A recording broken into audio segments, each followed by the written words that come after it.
Coming up on today's episode of Insights into Technology, the FTC tells big tech to stop censoring Americans for the crown. Mac users prove once again that clicking on sketchy support links is a national pastime, and much more. It's a week full of security flaws and bureaucratic backflips. Let's get into it before something else gets leaked. Insightful podcasts by informative hosts.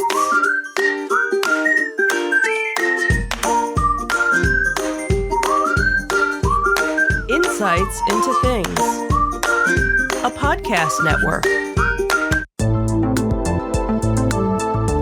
Welcome to Insights into Technology, a podcast exploring the latest in computers, networking, home automation, mobile computing, and all things technology related.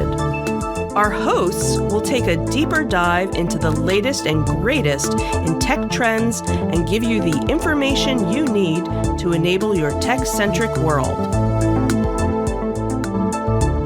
This is Insights into Technology, Episode 31, Security Theater and the Folding Table of Broken Dreams. I'm your host, Joseph Whalen, and this is your tech news for the week. Our first article comes to us from The Record.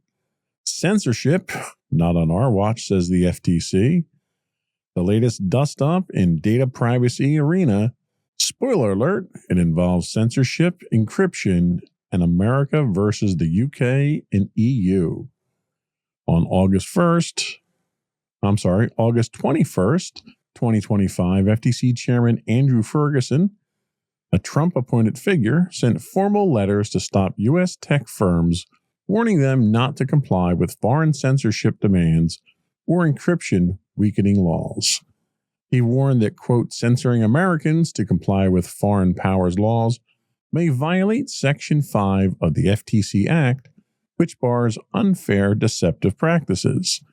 The FTC Act has historically tackled issues as mundane as false fire safety claims or hidden lending fees.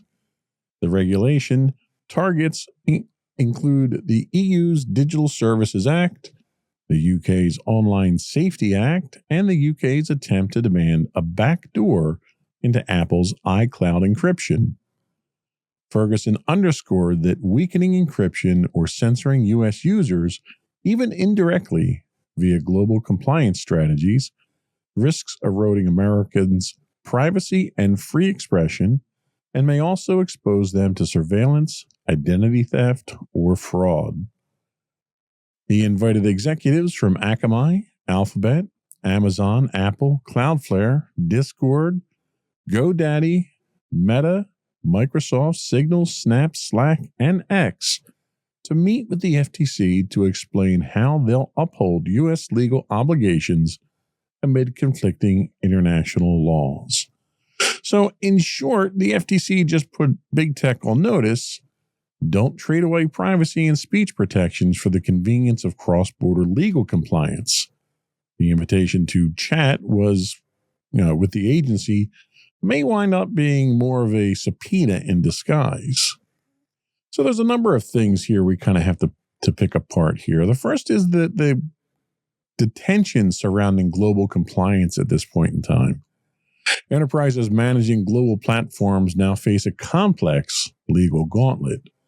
The Digital Services Act and the Online Safety Act push for broader censorship and weaker encryption, while U.S. law may penalize any erosion of user protections, even if done overseas.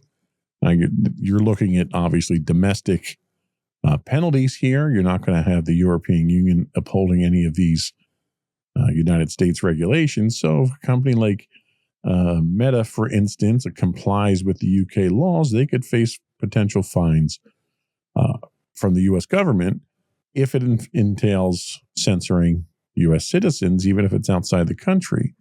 So I think it'll be interesting to see how that plays out, because it wasn't that long ago that the United States government was demanding pretty much the same things in return. They wanted backdoors. They wanted to break encryption.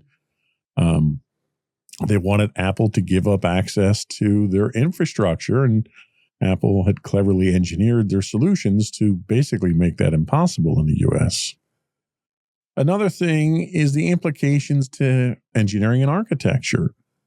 To comply safely, companies may need to implement region-specific backends, differentiated encryption policies, content filters, and localization of data handling, a heavy lift for infrastructure deployment and auditability.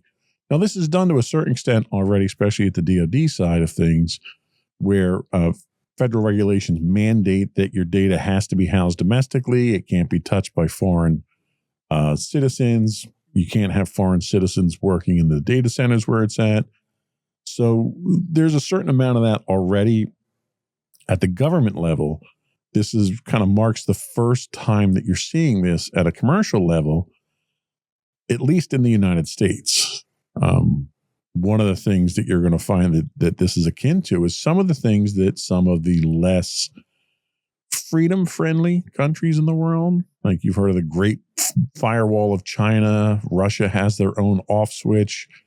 And what you're seeing here is a tool, the internet, that was built for international collaboration. There's no borders or anything when it comes to the internet, is now being sliced up and slowly siloed. But that typically happens when there's information on the internet that a given government doesn't like.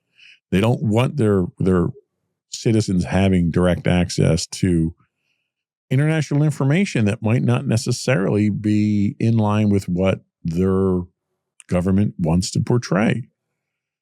So this is kind of an interesting twist of fates here, where the United States is indirectly right now taking the same stance that a Russia or a China or North Korea would have taken, and basically shirking its responsibility at the international level for complying with laws. So I think you're going to see a lot of this in the future, especially under the current administration. We have a government that really doesn't respect other countries right now. So I'm not shocked by this at all. There's a risk of enforcement issues here and reputational damage. Should American users experience degraded security or censorship due to foreign law compliance, companies risk regulatory fines and public trust erosion, especially if their encryption claims become deceptive under FTC scrutiny. Now, you can make an argument there that what they're doing to comply with UK laws isn't at all unusual. They're not breaking anything. They're basically providing the level of access needed for law enforcement to do their job for the most part. Americans who typically are very privacy-centric have had very little effort giving up those freedoms and those privacies ever since 9/11 and the Patriot Act. I hope this is a sign that we're clawing some of that freedom and some of that protection back. But given some of the other things that we've seen come out of the current administration, I would say this is more smoke and mirrors than anything that's really out to help the people. This is more pounding our chest and asserting dominance of the United States, and I don't know how far that's going to go. So this is going to have an impact on commercial strategies. It's going to have an impact on roadmaps. Legal fragmentation may force strategy rethinking. A one-size-fits-all global policy may no longer work. It complicates how you're going to go about business internationally. Product teams need to weigh whether to withdraw features like advanced encryption, in Apple's case, from certain markets, or maintain differentiated versions, affecting innovation. Apple, I hate to beat them up on this, but they're the ones that seem to be victimized most on this with their bifurcated app store now. Their advanced encryption having been pulled back in some countries. It's a bad precedent, and I don't think it's getting better anytime soon. I think you have a lot of decision makers that don't understand the technology, don't understand the requirements, and really don't understand the limitations involved. So it'll be interesting to see how this plays out in the long run. Next up, we have an article from InfoSecurity magazine. Macs aren't immune, they just think they are. Your Mac may just be tricking you into downloading malware via fake tech support sites, because what could go wrong? Criminals are running a malvertising campaign that lures Mac OS users to fake help sites, prompting them to copy and paste a, quote, fix into terminal, but in fact that installs a variant of the atomic Mac OS stealer dubbed SHAMOS. These counterfeit support sites, such as mac-safer.com and rescue-mac.com, urge users to execute a one-line command that downloads SHAMOS, removes Gatekeeper safeguards, and sets executable permissions and launches the malware. Once on board, SHAMOS conducts system checks to evade sandbox environments, then uses Apple's script to gather sensitive data, including credentials, Apple Notes, browser content, keychain items, and cryptography wallet files. It bundles the data into a zip file via curl and exfiltrates it. The malware also persists by planting a launch daemon and can drop additional payloads such as a fake Ledger Live app and a botnet module. CrowdStrike attributes the SHAMOS variant to the Cookie Spider group, part of the broader Amos malware as a service ecosystem. Since June 2025, this campaign is estimated to have targeted hundreds of environments across the globe. So Mac OS users looking for quick fixes just walked into a trap, a malware setup masquerading as tech help that steals everything from your password to your crypto and keeps coming back even after you reboot. Now, this comes as news to Mac users, but this is a scheme that Windows users have been dealing with for years now. The famous Windows, Windows support scam, I think it was, where they hijack your browser screen, they go full screen, they tell you you've been infected. Call this number and we can help you out. That was more of a social engineering take. Some people fell for it. I happen to have one of my users who inadvertently gave his credit card information out, which I thought was kind of strange. But this is the first time we're really seeing this type of attack on Mac. And really, it's more malicious than the social engineering side. There is a social engineering aspect to this. But the fact that they're having you execute code on your side is even more dangerous. This is another example of an elevated endpoint risk for Mac-heavy environments. Even if you're not Mac-heavy, all you have to do is infiltrate one system, get a foothold within your organization, and they can branch out from there. Organizations with Mac-focused workforces now face heightened risks of stealthy credential and data theft.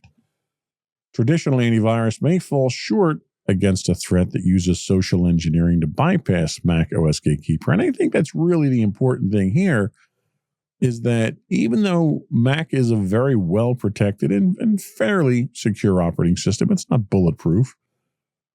The fact that this attack is convincing people to willingly bypass those controls means that it doesn't matter how secure, how bulletproof your OS is. If you're going to let somebody in the front door, they've got full run of the house at that point in time, and they can do anything they want. This also signifies the continued concern about insider threat via social engineering. SHAMOS uses the click fix technique, which means malware can be installed willingly by tricking users into pasting commands. Enterprises must adopt stronger user awareness training and limit terminal access privileges to combat this. Now, in my case, I have a hybrid environment where I have a few Macs, but it's mostly Windows. That inherently has limitations on how much control you have over the Macs. There's some, but it's not the same level of group policy that you can do across the board, or RMM solutions that can give you the level of access that you need. So this is an educational thing, right? You have to make sure that your users are aware, one, of the threat, two, of not to do what this threat requires you to do, and three, what to do when they see something like this. They need to be able to report it, and they need to escalate, and they need to know what those escalation points are. This also highlights credential and data protection gaps in general. With SHAMOS targeting keychain, Apple Notes, browser-stored passwords, and crypto wallets, businesses must reinforce data encryption, deploy endpoint detection solutions tailored to macOS, and monitor for unusual exfiltration behavior. These are all things you should be doing now, but these are things that even doing these things, this type of thing could slip through. And finally, this signifies the supply chain and support ecosystem risks that are a recurring theme these days in cybersecurity. The campaign shows how spoofed tech support infrastructure can be weaponized via malvertising or phishing. Companies relying on third-party support tools like GitHub, and we have a story on that coming up as well. They need to vet sources carefully and whitelist trusted domains or repositories.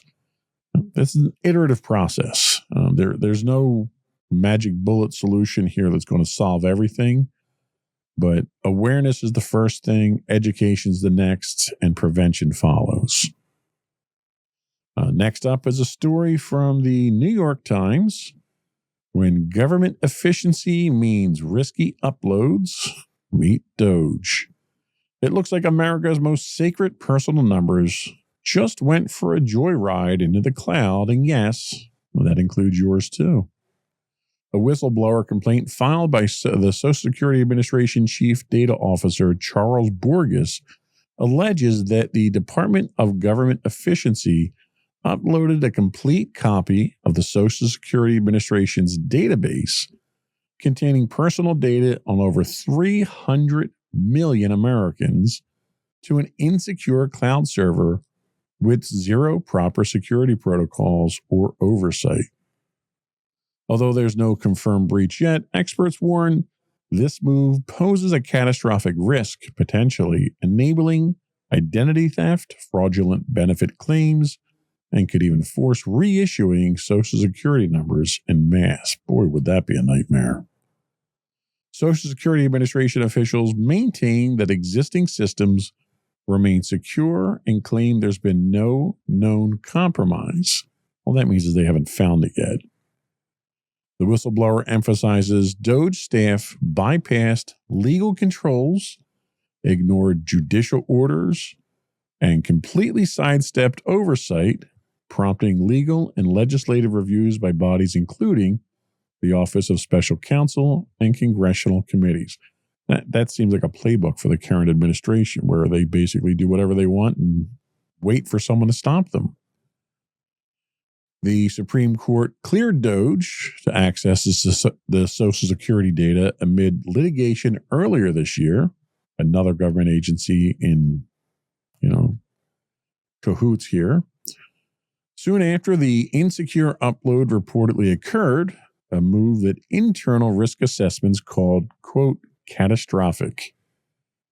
And it wasn't done quietly. The Social Security Administration's own chief information officer signed off on it, so they knew what they were doing. They knew what they were allowing when this happened, and they still let it happen. In short, the Trump administration's Doge team and key administration insiders enabled the insecure cloud hosting of the nation's most sensitive data. Whether it's benign or malignant intent, the implications are dire, and we're just now starting to unpack the fallout. Now, this is a scab that's been torn off with the latest news of the breach being confirmed. It was suspected, it was alleged, there were unconfirmed reports when it was going on, and not a single soul in the administration seemed even slightly interested in looking into it. This kind of gives us some idea of what government data governance crisis we're in right now, and it serves as a cautionary tale. Enterprises with sensitive data, especially regulated industries like healthcare and finance, should view this as a stark reminder. Cloud migrations without strict governance, oversight, and compliance checks invite disaster. Private sector firms must treat data handling with more rigor or risk losing trust and triggering legal firestorms. If a company did this, if for instance, one of the credit bureaus had this happen, the federal government would be all over. They'd be shut down by now at this point. They'd be paying hefty fines. There's no accountability to this at this point in time, and I think that's largely what the problem is. There's also keys into vendor and cloud oversight issues. Public and private entities alike must continuously audit and monitor vendor and internal access. There was no vetting of any of these people from DOJ. There was no security clearances issued. There was no oversight. There was no supervising. There was presumably no logging of any of this stuff. I mean, this was literally letting a hacker walk in your front door and steal everything you had on your hard drive. And still, there's been no action by the federal government about this. In this case here, the insider threat was deliberate. It was an insider threat by a human link. This isn't just about tech. It's about people in this case here. The Social Security Administration's CIO approval of the insecure transfer underscores the need for robust role-based access, separation of duties, and alerting when sensitive operations occur. No one person should have the keys to the kingdom. There needs to be checks and balances so that this type of abuse, and yes, that could be a statement towards this entire administration, that this type of abuse of power does not go unchecked. For enterprise architecture teams and HR, this means tandem alignments between identity and security governance.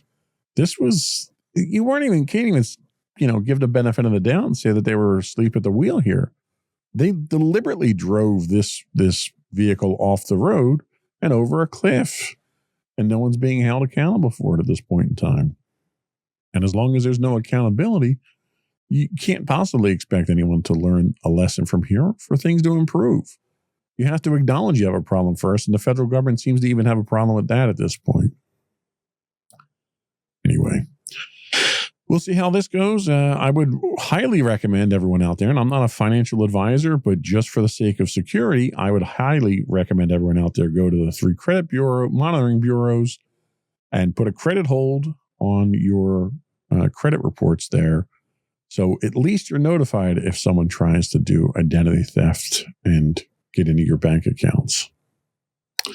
We're going to take a quick break, but before we do, I want to take a moment to invite our listening and viewing audience, if you don't do so already, to subscribe to the podcast. You can find audio and video versions of this podcast listed on Insights into Things. You can find audio-only versions of this podcast listed as Insights into Technology. We'd also love to hear from you. Give us a call. Leave a voicemail for us on our number at 856-403-8788. That's 856-403-8788. We'd love to hear from you. Tell us how we're doing. Give us your feedback, your input, and your take on these stories. And if you'd like to get on the air, we can certainly reserve your comments for a future segment that we can address them in. If you're shy and you don't want to call, you can email us at comments@insightsintothings.com or check out our main website at www.insightsintothings.com. We'll be right back.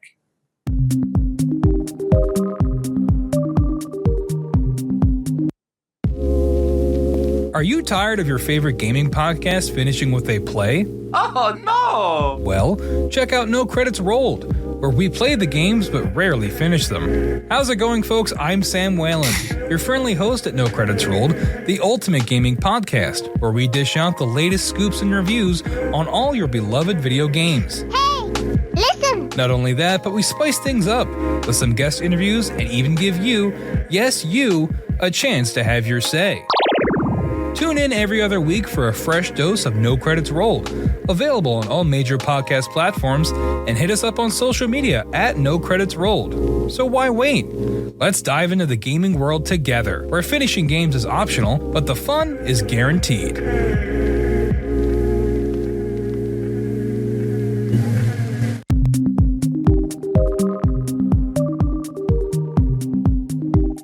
Our next article comes to us from Cyberscoop. Cyberscoop. Bureaucracy gets a makeover. Now hiring hackers, not historians. Here's what just dropped in the world of federal cyber hiring. Bureaucracies have never sounded this edgy. On August 21st, 2025, the Cybersecurity Hiring Modernization Act was introduced by Representatives Nancy Mace, Republican of South Carolina, and Shontel Brown, Democrat from Ohio. The bill aims to shift federal cybersecurity hiring from traditional degree requirements to a skills-based model. The lawmakers argued this change is vital to expand the applicant pool and tap into skilled talent that doesn't have a 4-year diploma. Crucial at a time when cyber threats against the government are intensifying, and given our last story, when the federal government is abdicating all responsibility for cybersecurity. That was my ad-libbing there, by the way. Under the proposal, the Office of Personnel Management would publish annually any changes to education-related job qualifications and aggregate data on the educational backgrounds of newly hired federal cyber professionals.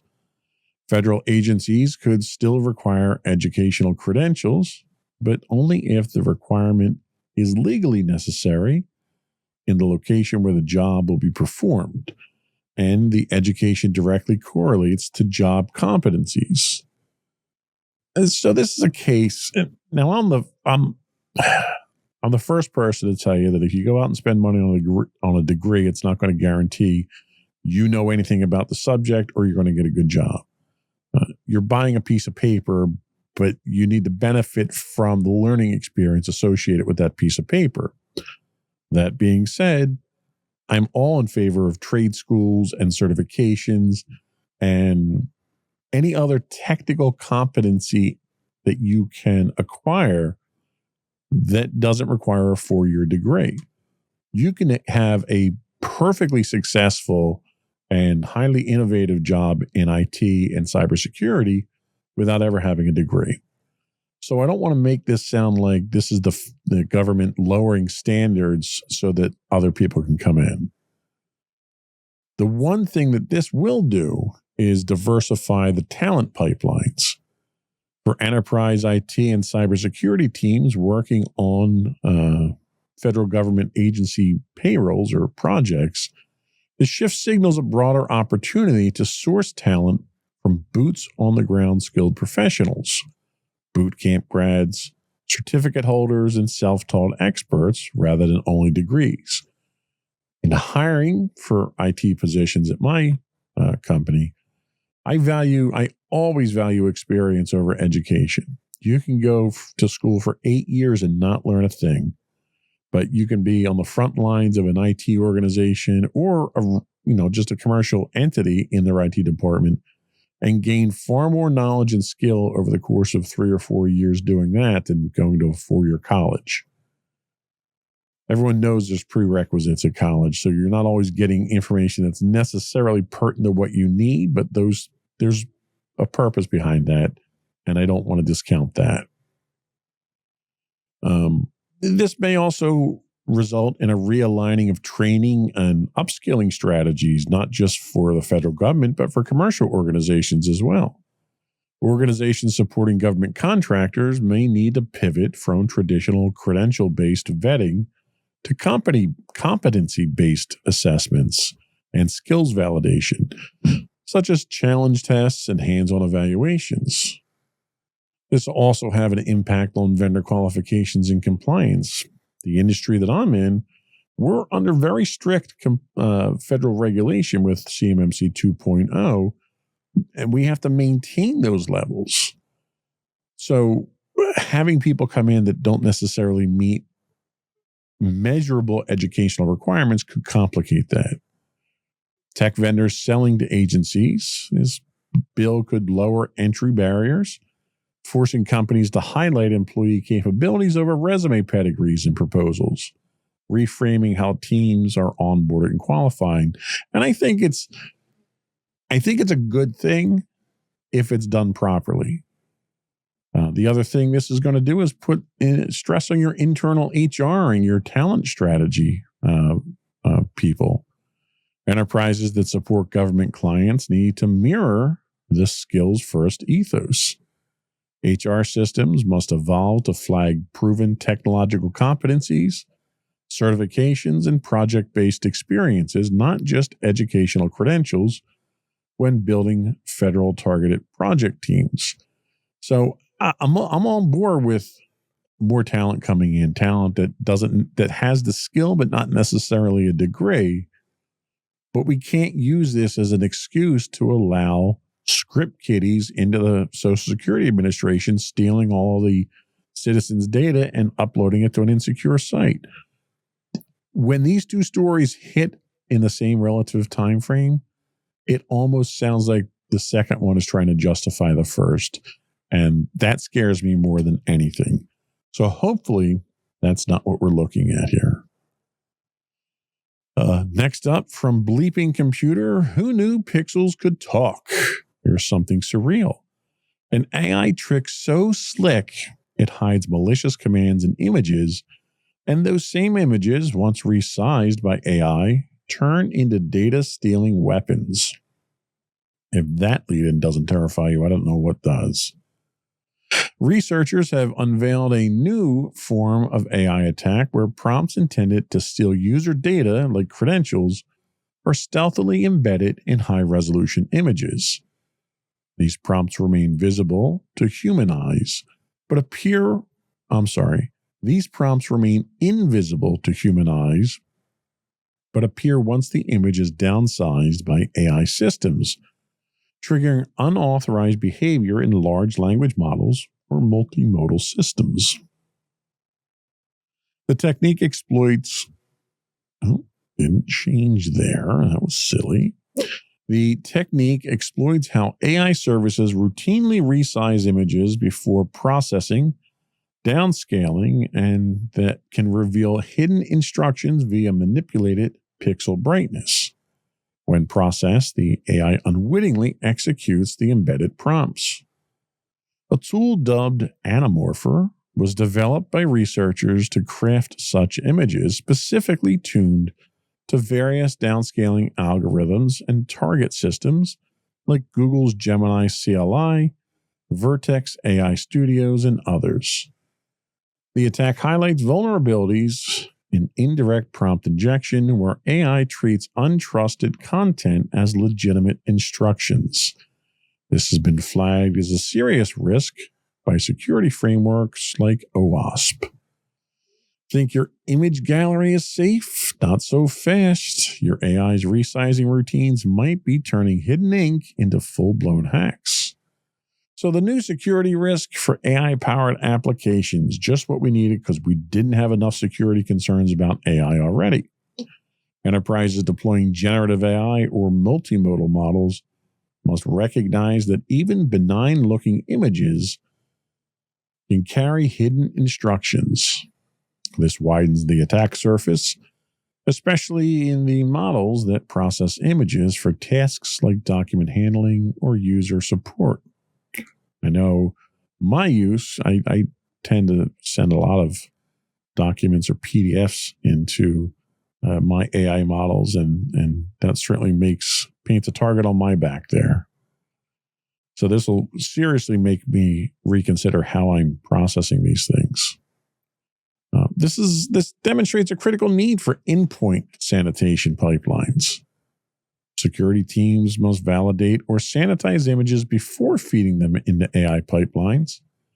This might include running pre-processing filters, scrubbing or carefully inspecting downscaled versions, or enforcing strict content safety protocols. All of this adds overhead to an already burdened system, basically, which is not going to make life easy for anybody.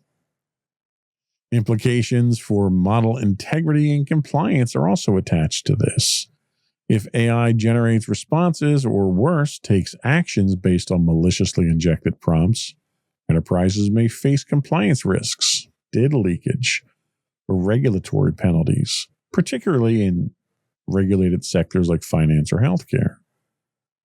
So this is another one of these things where the bad guys are always more creative than the guys that are defending, and we're always playing catch up here. This highlights a probably rising trend in how AI is being used, which, usage patterns can be changed to mitigate this. But again, it's another one of these cat and mouse examples here where we think you're safe until you're not safe. So again, another one that we're going to have to keep an eye on. We'll update you as we see more on this. As far as I know, there haven't been any exploits in the wild yet. But if there are, we'll report on it. Next up is an article from Bleeping Computer again. When Git misreads, your system pays. Cloning that Git repo may feel safe, but it just got a lot sketchier. CISA has added a critical Git vulnerability to its known CISA has added a critical Git vulnerability to its known exploited vulnerabilities catalog, warning that attackers are actively exploiting it. The agency has set a patch deadline for federal agencies of September 15th of 2025. The flaw originates from Git's mishandling of a carriage return character, the /r, in configuration files. A mismatch between how Git writes versus reads these characters can cause incorrect submodule paths, leading to behavior where attackers embed malicious submodules that can trigger arbitrary code execution when cloned. Patched versions of Git were released in July of 2025, covering versions 2.43.7 through 2.50.1. These should eliminate the vulnerability. For organizations unable to update immediately, mitigation steps include avoiding recursive submodule clones from untrusted sources, disabling the get hooks via the core.hooks path, or restricting use to audited, trusted submodules only. So the DevOps environments, again, this is another example of attacks switching from the front-end user and cloud side to the back-end side of the development and supply chain side, which I don't know if it's a bigger threat. It probably is, because you're producing trusted software through these resources that once they're out in the open, they compound that problem because nobody's paying as much attention to them from a security standpoint. Git's a central modern development workflow. It's used in development pipelines. We use it where I'm at, shared repos and collaboration tools. A code execution vulnerability here opens the door for supply chain attacks, build contamination, and even full compromise of production environments. So this is a serious threat, and as the article mentions, there are instances of it already being used in the wild. This also speaks to build systems like your continuous integration and continuous delivery having to be hardened at this point in time. Areas that traditionally aren't an area of concern. Since they're inside your network, they're not exposed to the public typically, and they're usually fairly well trusted. Enterprises frequently run automated builds that clone repositories without manual oversight. We used to do that at a previous company. We don't do it so much where I'm at now. The vulnerability underscores the necessity of enforcing secure cloning practices, sanitizing submodules, and restricting hook execution through hardened get configurations and containerized isolation. Although there was a exploit in Docker Desktop this week as well that makes you kind of gun shy about your containers as well. This also speaks to the patch management and vulnerability intelligence alignment in organizations. The addition to CISA's KEV list signals real-world exploitation, which has already been confirmed. Enterprises must sync with threat feeds, not just monitor CVSS scores, and treat medium or high severity flaws as emergency patches if proof of concept code exists in public view. And finally, the last point to discuss is the architectural segmentation and cost of remediation for something like this. Organizations should segment developer environments from critical infrastructure. That's hard to do, especially from a testing standpoint and authentication standpoint. It's not impossible. It's just difficult, inconvenient, but security and convenience are mutually exclusive. When immediate patching isn't feasible, isolating Git usage and limiting which systems can execute post-checkout actions helps reduce the blast radius. This might also inform risk-based decisions about workload placement and pipeline redundancy in the future. So, not a whole lot more to say about that. Another risk to look out for, but I think my emphasis on that would be not the vulnerability or the attack itself, but the shift in tactics and malicious attackers coming in from a different vector at this point that needs to be watched. We do have a third segment this week that's kind of a review. Kind of wonky, didn't really fit in anywhere else, but it was something I wanted to talk about. So we'll be right back and we'll talk about that.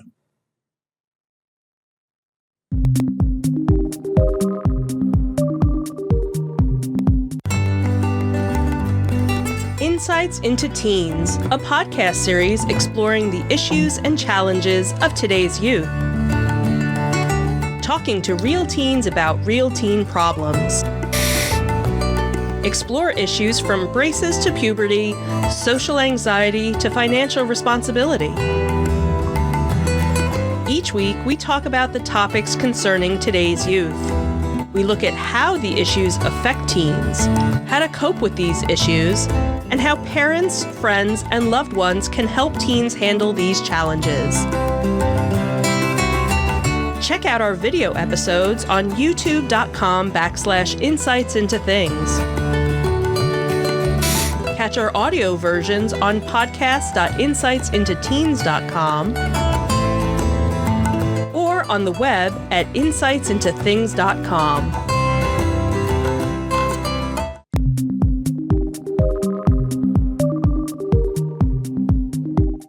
Welcome back to Insights into Technology.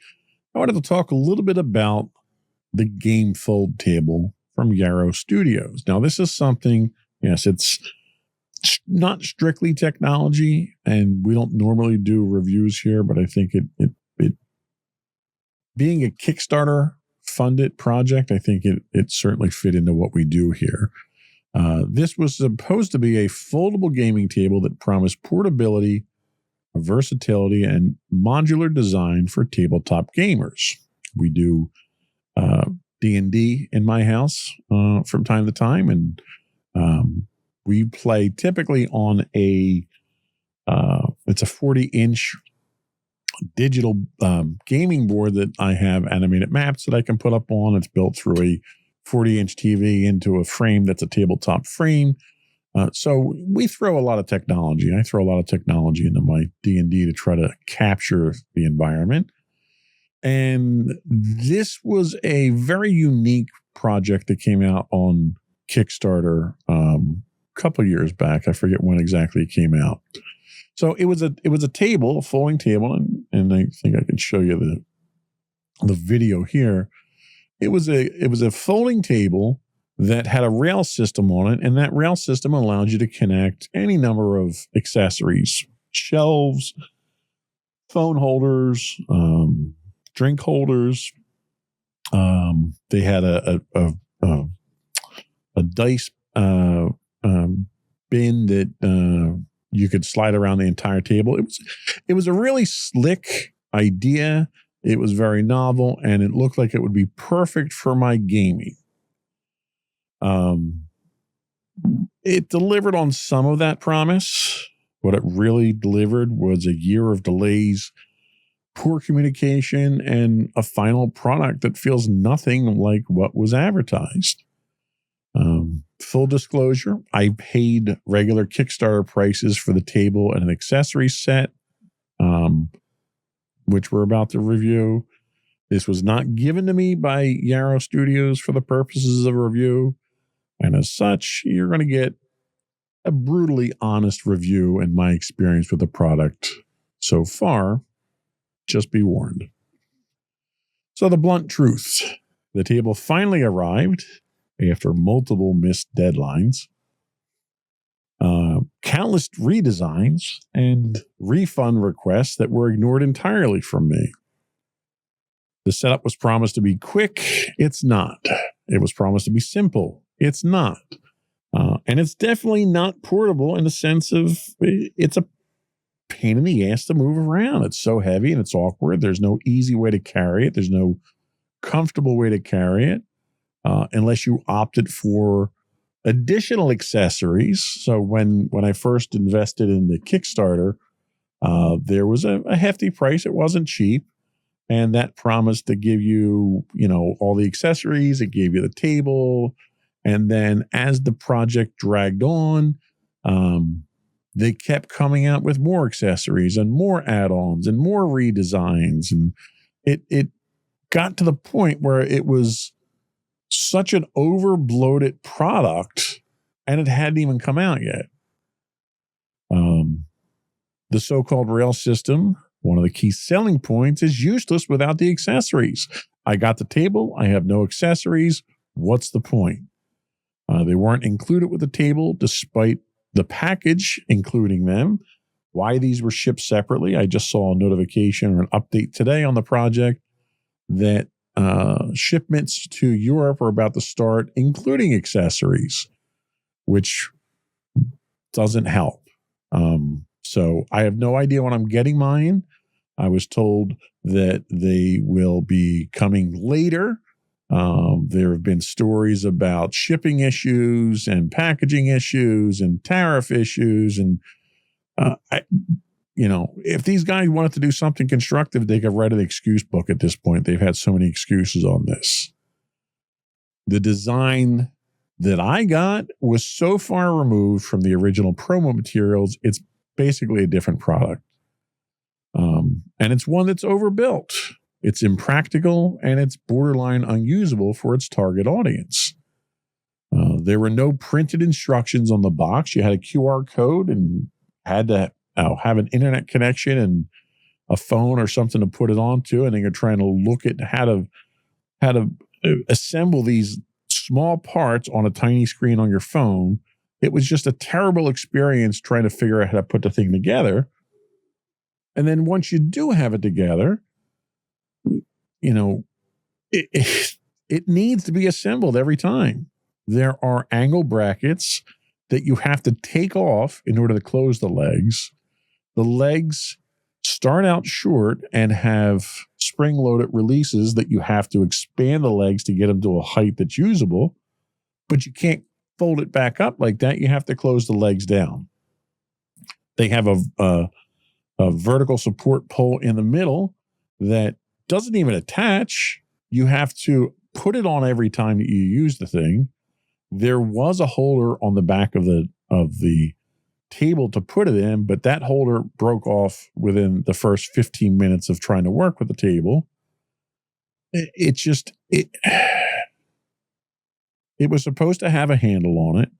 I asked support about the handle and was told that they decided to do away with the table because you can just use the rails. Well, yeah, you could, but you need to use heavy utility gloves if you're going to be doing anything with the rails, because they'll cut into your fingers because of how heavy this thing is and how sharp the rails are. Is it sturdy? Yeah. Once you take the 15 minutes, and the 2-person team you need, because even when the package arrived, it had on the side of the package team lift, minimum 2 people. What kind of portable table requires 2 people to set up, move around, and break down? That's just ridiculous to me. But once it's set up, the thing is sturdy. I mean, it's sturdy enough you could probably use it as a stage for a rock concert. It's so sturdy. But that's not what I'm using it for. I don't need something that's built like a tank. The weight, obviously, is a problem. The inability to move it around is a problem. They show you sitting on the table. Well, if any of my players sat on the table, I'd kick them out of the house. That's ridiculous. Why would that be a requirement or a selling point for me?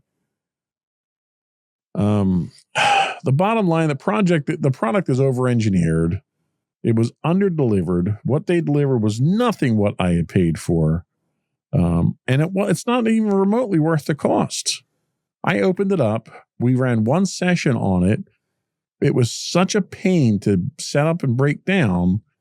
It offered nothing more than the $20 folding table I was using from Walmart, which is a fifth the weight, comes with a handle, unfolds and folds, doesn't need to be assembled, and just flips the legs out. This is nothing like that. There are cheaper, easier, lighter solutions out there. If you're waiting on delivery, consider asking for a refund. I asked 3 times. And every time they ignored my request for a refund or gave me some other lip service or something like that, which by the second time clued me in that this was probably a scam. And then they came back and told me, you have to go to this pledge manager or something. You have to pay for your shipping, and then we'll get you on a list to ship these out. So I just spent, I don't know, I want to say $500, somewhere in that range, on a table that I haven't gotten yet. And then I waited. You're well past a year. And then you come and tell me I have to pay more for shipping to get it. Was just, the whole thing smelled like a Ponzi scheme to me. If you've received yours, good luck finding space to store it, because it doesn't store the way they say it does. And hopefully you've got a team of roadies to set your stage up for you every time you want to play, because it's a 2-person job minimum. And as heavy as this thing is, they have these cheap, flimsy plastic locks on the center that they compensate for by putting a slide bracket on the rail system itself that prevents you from using the wraparound dice box that was a major selling point, because you can't get past these rails now. So not only is it over-engineered, it was poorly engineered, and there were afterthoughts added to it later. So obviously I'm not particularly thrilled with this at this point. The initial delivery estimates were August March of February. Then it was August. I didn't get it in August of 2024. I didn't get it to August of 2025. Their communication, they pride themselves on sending updates, but the updates tell you nothing of value. If you were an original Kickstarter backer, they stopped updating the Kickstarter project. I don't know if they were kicked off of Kickstarter or not because of it. They moved it to their own blog. They'll send an email out that the link sometimes works, sometimes it doesn't work. They filter their threads in their comments. So you post a comment and it's not a favorable comment, it has to be approved by them. It doesn't just go out, which is like, I understand if you're going to want to filter out profanity and stuff like that, but if I'm going to give you an honest review and you need to filter it before it goes out, that's a bad sign right there. Bottom line, it's just not worth it. It's not worth the effort. It's not worth the wait. It's not worth the hassle of setting it up. Maybe My opinion will change when the accessories get here. But it's one of these things where once you set this thing up, you don't want to have to break it down because it's a pain in the ass to break down. But it's too big to leave set up in a temporary gaming environment. It was designed to be a convenient, folding, easily stored product that I could game on, and it's none of those things. So buyer beware in this case here. That was pretty much all we had today. Before we go on, I did want to throw a couple of shout outs out there. I've apologized. I've been very neglected in this. A couple of Twitch followers we got this week. Jordan Low Chicken, Laura _Dazzle, and Susan Fox 99. Thank you for subscribing to us on Twitch. It is worth mentioning that if you are a Amazon Prime subscriber, you do get a free Twitch Prime subscription monthly. If you threw that our way, we'd really appreciate that. And before we go, again, I want to suggest or invite you to subscribe to the podcast. Audio and video versions of the podcast can be found listed as Insights into Things. Audio versions only can be found listed as Insights into Technology. Please do reach out to us. Give us your feedback. If you bought a gamefold, I'd love to hear your experience and your opinion on it. Give us a call. Leave us a voicemail at 856-403-8788. Again, that's 856-403-8788. Or you can email us at comments@insightsintothings.com, or get links to all that and more on our website at www.insightsintothings.com. That's it. Another one in the books.